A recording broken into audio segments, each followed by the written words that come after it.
안녕하세요. 속풀이 짬뽕 알뜰 세트입니다. 90년대 초반에 실내 낚시터가 큰 유행을 타며 동네마다 하나씩 생겼던 기억이 나는데요. 낚시터에서 식당업까지 겸하고 소주 같은 술까지 팔다가 걸리고 도박장까지 운영하는 등 별짓을 다 하다가 소리소문 없이 다 사라졌던 기억이 납니다. 2010년쯤 들어와선 무한리필 조개구이집들이 또 어마어마한 유행을 했었는데요. 워낙 경쟁이 심해지고 조개값이 비싸지다 보니 지금은 살아남은 것들만 장사를 하고 있기도 합니다. 2015년쯤엔 연어 무한리필 프랜차이즈가 유행을 했었는데 먹거리 엑스파일에서도 다뤘었지만 그저 지방만 자연산보다 더 많다는 점 정도만 이야기할 뿐 큰 문제는 없어서 타격은 1도 없었고 어마어마한 성장을 했었는데요. 2014년 러시아가 크림 반도 지역을 강제로 점거하며 EU 국가들이 러시아에 경제 제재를 가하고 러시아가 EU 국가들의 식품 수입을 금지하는 것으로 맞불을 놓았었는데 노르웨이산 연어 생산량의 10%를 소비하던 러시아가 사지 않자 연어 가격이 폭락하였고 그렇게 싸진 연어를 대량으로 들여와서 무한리필이 가능했었다고 합니다. 하지만 노르웨이가 수출을 다변화하며 다시 연어 값은 크게 올랐고 무한리필집은 가격을 야금야금 올리다가 결국 못 버틴 집들은 사라지고 지금은 몇몇 집들만 살아남아 있기도 합니다. 이번엔 우리 첫째가 쇼츠 찍어달라고 해서 찍어주는데 둘째가 난입해 망한 기념으로 꽤나 잘 나갔었는데 요즘엔 예전만큼 안 보이는 프랜차이즈들을 또 모아봤습니다. 그럼 한번 볼까요? 첫 번째는 밀탑입니다. 한때 현대백화점에 가면 꼭 먹어봐야 하는 음식으로 밀탑 팥빙수를 꼽는 분들이 많았었는데요. 1985년 현대백화점 압구정점에 첫 오픈을 한 이후로 특히나 강남, 부촌 주민들이 자주 이용하는 핫플이 되었는데 현대백화점 압구정점에서 가장 넓은 면적을 차지하고 있던 매장이 밀탑인데다가 항상 줄을 서서 먹을 정도로 그 인기는 대단했었습니다. 현대백화점과 현대아울렛에서만 직영으로 운영했기에 밀탑 먹으러 현대백화점 간다고 할 정도로 현대와 밀탑이 서로 윈윈하는 구조이기도 했었는데요. 다른 재료 없이 얼음, 팥,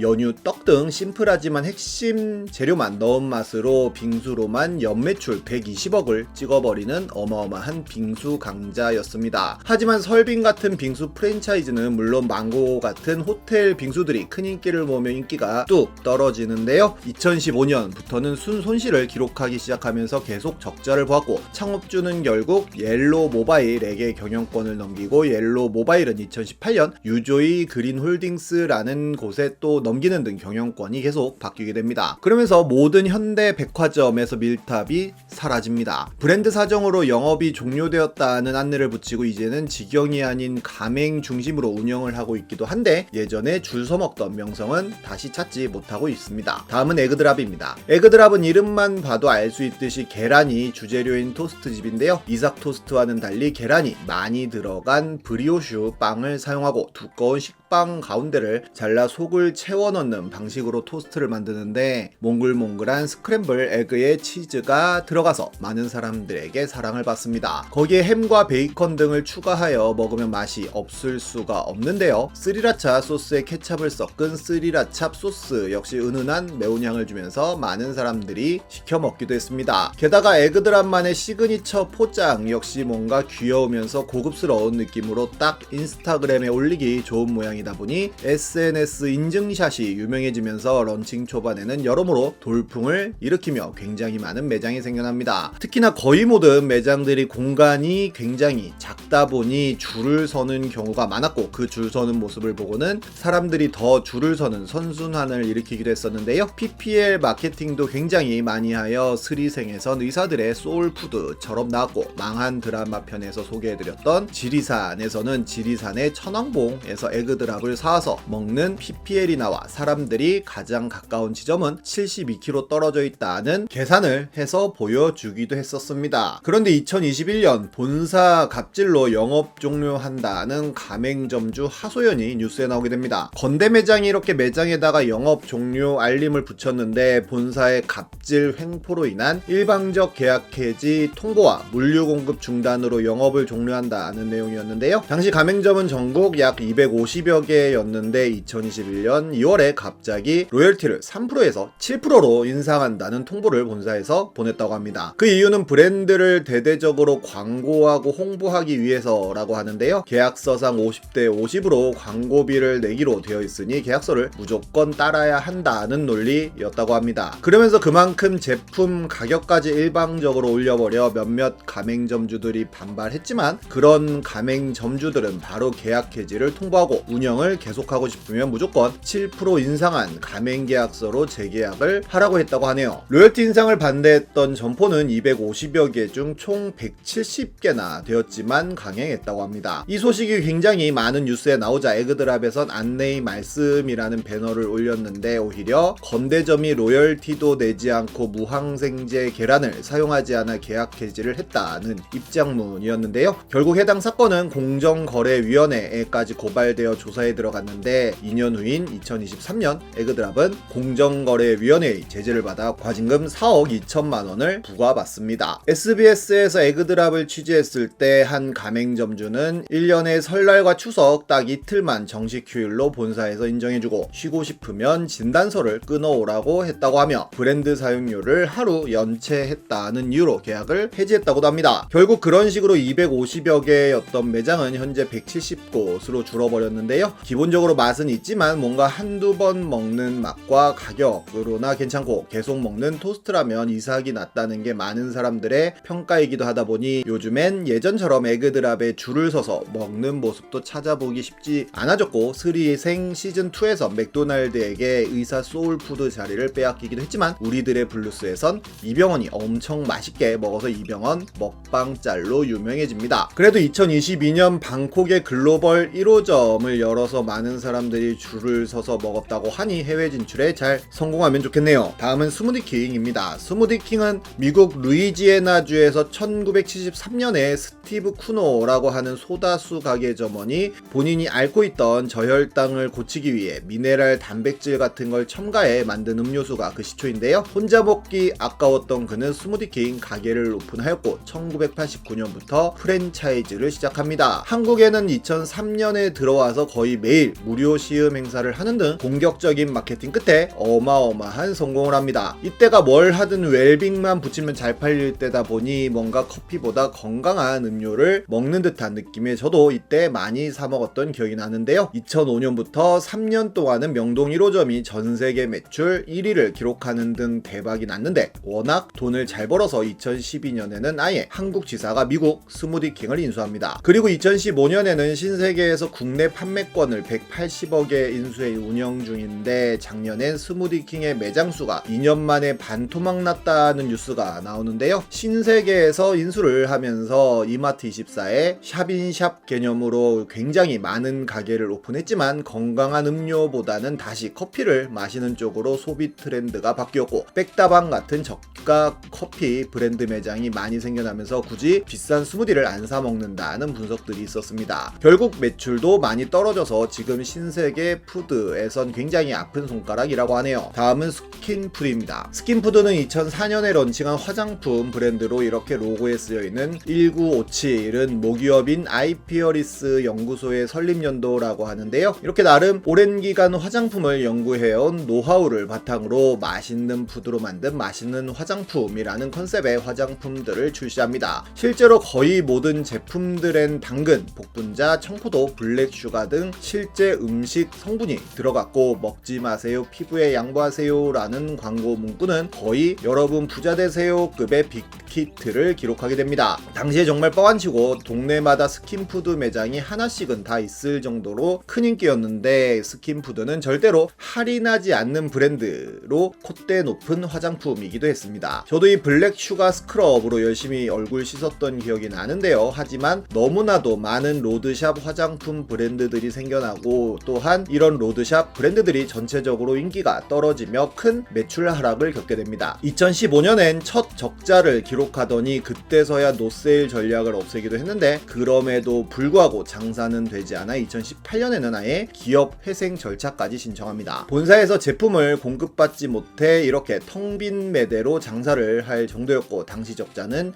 약 100억대였다고 하는데 대표였던 조윤호 대표의 연봉만 46억 원이었다고 하는데요. 심지어 조윤호 대표는 2020년엔 약 120억 원의 횡령 및 배임 혐의로 재판을 받아 실형 5년의 징역을 선고받았다고 합니다. 사실 스킨푸드뿐만 아니라 전체적인 로드샵이 많이 없어졌는데요. 현재 우리나라 화장품 스토어는 올리브영 원탑인 것 같네요. 한때 올리브영의 아성을 무너뜨릴 뻔한 브랜드로 롭스도 있었지만 2021년 망합니다. 전 개인적으로 스무디 킹이 뜰 때 이런 건강음료뿐만 아니라 레드망고 같이 요거트 아이스크림 부류가 뜨는 것을 보면서 이제 커피 시장은 많이 죽겠구나 라는 정말 똥멍청이 같은 생각을 했던 기억이 나는데요. 소비 트렌드라는 건 정말 미리 읽기도 어렵고 읽는다고 하여도 그에 따라 사업하는 건 더 어려운 게 아닐까 하는 생각이 드네요. 지금까지 속풀이 짬뽕 알뜰 세트였습니다.